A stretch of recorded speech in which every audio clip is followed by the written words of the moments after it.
किसी नगर में 4 दोस्त रहते थे। उन चारों में से 3 बड़े वैज्ञानिक थे, मगर तीनों में सोच समझ और बुद्धि की कमी थी। चौथा दोस्त वैज्ञानिक नहीं था, परंतु दूरदर्शी और बुद्धिमान था। बातों बातों में एक ज्ञानी बोला, विज्ञान में तो हमने खूब नाम कमा लिया, अब कुछ धन दौलत कमाने के बारे में सोचना चाहिए।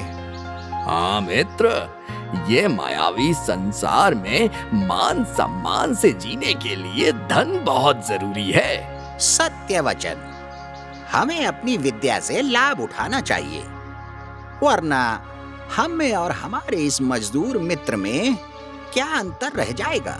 मानता हूँ कि मैं आप तीनों की तरह पढ़ा लिखा नहीं हूँ, लेकिन मेरे लिए तो यही बड़े गर्व और सम्मान की बात है कि आप जैसे ज्ञानी मेरे मित्र हैं। मेरा सुझाव है कि धन कमाने के लिए विदेश जाना उचित रहेगा। चारों मित्र विदेश यात्रा पर निकल पड़े। तीनों ज्ञानी मित्रों ने अपने अपने सामान का बोझ चौथे मित्र के गले में डाल दिया। वो मजदूर की तरह पीछे पीछे चल रहा था। कुछ दूर जाने के बाद सबसे बड़ा ज्ञानी बोला, हम चारों मित्रों में से एक अनपढ़ है। धनवान लोगों को केवल अपनी विद्या से ही प्रभावित किया जा सकता है, जो हमारा काम है। सत्य वचन, अपनी कला विद्या के चमत्कार हम दिखाएंगे और अनपढ़ विद्याहीन मित्र बैठे बिठाए हमारे कमाए हुए धन में बराबर का भागीदार बन जाएगा। अपना कमाया धन हम किसी और को क्यों लुटाएं? वो चाहे तो घर वापस जा सकता है। मित्रों, हम चारों दोस्त अब बचपन से ही एक दूसरे के सुख दुख के साथी रहे हैं। हम जितना भी धन कमाएंगे उसमें से इसका भी हिस्सा रहेगा। मित्र के साथ अपना पराया करना हम जैसे बुद्धिमानों को शोभा नहीं देता। तीसरे मित्र की बात मानकर चारों फिर आगे चल पड़े।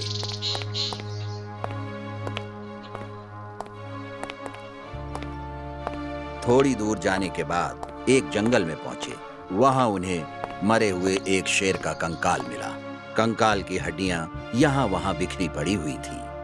अपनी अपनी विद्या के अभिमान में तीनों ज्ञानी वहां रुक गए। शेर का कंकाल लगता है। हाँ, आओ मित्रों, अपनी विद्या को परखने का इससे अच्छा अवसर नहीं मिलेगा। हम अपने विज्ञान के प्रभाव से इस कंकाल पर प्राण डाल सकते हैं। तीनों मित्र अपनी विद्या और ज्ञान विज्ञान का प्रदर्शन करने में जुट गए। एक ने कंकाल को एकत्रित किया,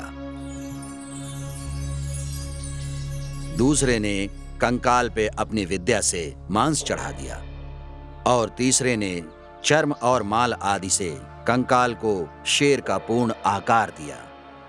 अब शेर के शरीर में जान डालना बाकी था। जरा ठहरो मित्र, तुम अपनी विद्या के प्रभाव से इस शेर को जिंदा तो कर दोगे, मगर शेर जीवित होते ही हम सबको मार कर खा जाएगा। अपनी अपनी तीनों विद्या के अभिमान में तीनों ज्ञानी मित्रों ने चौथे की बात को अनसुना कर दिया। अच्छा ठीक है, मुझ मूर्ख को क्षमा करना। यदि तुम्हें अपनी विद्या का चमत्कार दिखाना ही है तो जरूर दिखाओ, परंतु पहले मुझे किसी पेड़ पर चढ़ जाने दो। ये बोलकर चौथा मित्र झट से पेड़ पर चढ़ गया। पहला ज्ञानी शेर के शरीर में जान डालने वाले मंत्र को पढ़ने लगा।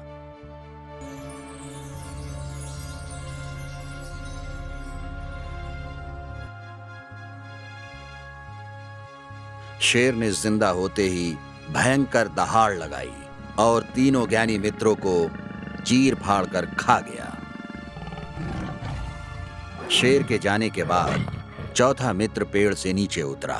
वो इस बात से बहुत दुखी था कि उसके मित्र ने अपने ज्ञान के अभिमान में महामूर्खता का काम किया और अपनी जान गंवाई।